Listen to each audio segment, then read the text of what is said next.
Well, Steve out say 9. Well, I saw something online, a segment from The View that was kind of interesting. It's something I sort of know a little bit about. It was Kate, what's his name? I can't remember her name, talking about op shops and how they are not really the opportunity they used to be.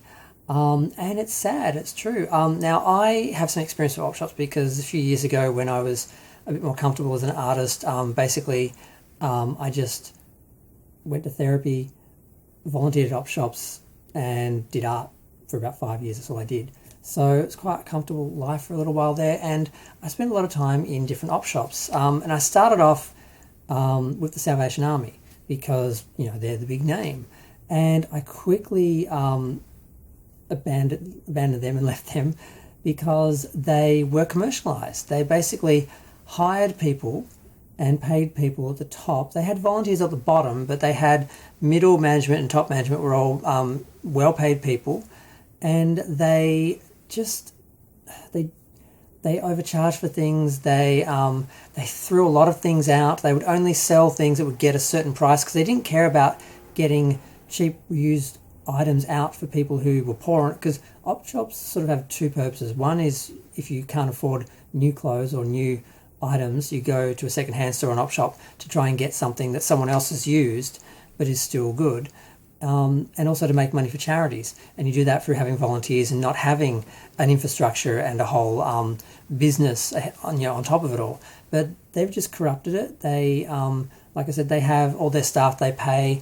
And Kate was saying how they have vintage assessors and all these sort of people who come in, and the vintage stores get to come in and buy the clothes first, so then they can sell them for good prices instead of actually letting people buy them, because people are donating because they want other people to have the opportunity. Because up until a few years ago, or before but before that, I would always, not only want to volunteer, but I would also donate everything that I didn't use because I knew someone else could use it.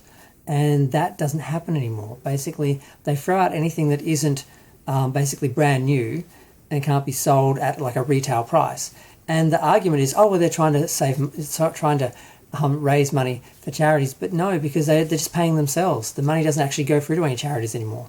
And also, if you all know about the Salvation Army, for example, they actually have donated money, allegedly, supposedly, to anti-gay sites and anti-gay groups and stuff like that.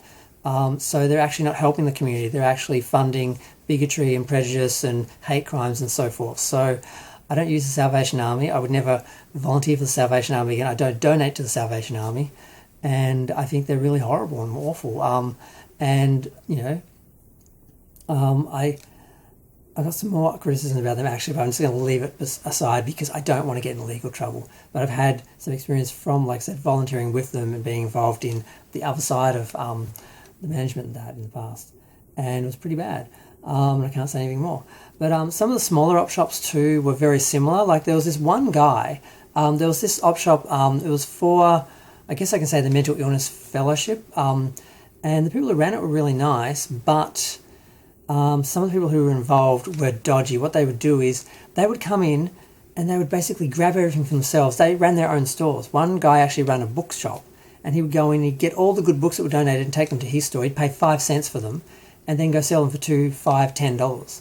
So you'd donate your books to the Mental Illness Fellowship charity, hoping that they would get $5 for it or something and give it to their charity to the fund.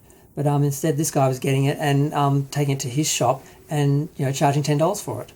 So I got in trouble with him because basically I went upstairs because they had this area upstairs where all the things that weren't sorted yet were, and I spent a lot of time just sorting stuff because I'm a collector. I know what's valuable, so that's how I've been of use to a lot of these charities over the years, because I would be able to tell people what things are, what they're worth, particularly with collectibles and toys and stuff like that. I went upstairs and I was going through the books. I just picked through and I grabbed 5 or 10 books and I paid the proper price, which was I think it was like $2 or $1. They had certain prices for just the books that I got. And this guy went mad because they were from the books that he was going to take to his shop and sell for $5, $10. So he tried to get me fired. And he did this really bizarre, evil little thing because he's like, he stole these books from me. And I'm like, how did I steal them from you? They were given to the charity to sell for the charity. And I took them and paid the charity for them. That's what the original intent of the person who donated them was. And what he did was, when we were unloading a bunch of stuff from a van, he put $2 in the corner of the van to see if I would take it. And of course I eventually saw it and I said, oh, someone dropped $2, because I figured it was either one of the guys who was unloading stuff, because they were doing a lot of bending over and sort of because getting into the van and that. And I heard about it later, and he was really angry that I didn't take the money, and he didn't prove that I was like a thief because I stole his books, because I basically paid the charity for the books that were donated to them. It was really, really, that's the kind of people who are running these stores, and now they're businesses, and they've got just this infrastructure, and it's just all a capitalist thing where they just want to make money for themselves, to pay themselves. They don't care about people reusing goods and getting value for money. They don't care about actually giving money to the charity. They're just paying themselves like a business. Salvation Army, in my humble opinion, is a commercial business. They do not raise money for charity. They don't do anything to help charity, and they just get money from the government. They're just a government-funded... I can't go into all that. I'm going to go. Feel free to share, like, comment, subscribe. Let me know what you think, but I think it's disgusting. I really love small op shops and charities that, really still actually, take things from people and repurpose them and make money for charities, and they work on a volunteer basis. They work out of the good of their heart to make money for people and make, affordable things available to people, not exploit these things for commercial gain like the Salvation Army. So yes, Salvation Army, evil, and we all know that because of what they, all their things they lobby for and against. So that's my experience. That's my view. That's just something I wanted to share. And I miss op shops were fun. The ones I was working for that were just people volunteering because they actually cared about op shops, and I do think they have a purpose, and they did, and they've been totally corrupted and exploited, and it's really sad. Especially the big ones. Some of the smaller ones, some of the individually run ones, I think are okay. But any of the chains, I'm pretty sure, without naming any, they've all been commercialised and corrupted, and it's sad. I miss the good old-fashioned op shops. I think they had value, and we need to bring them back.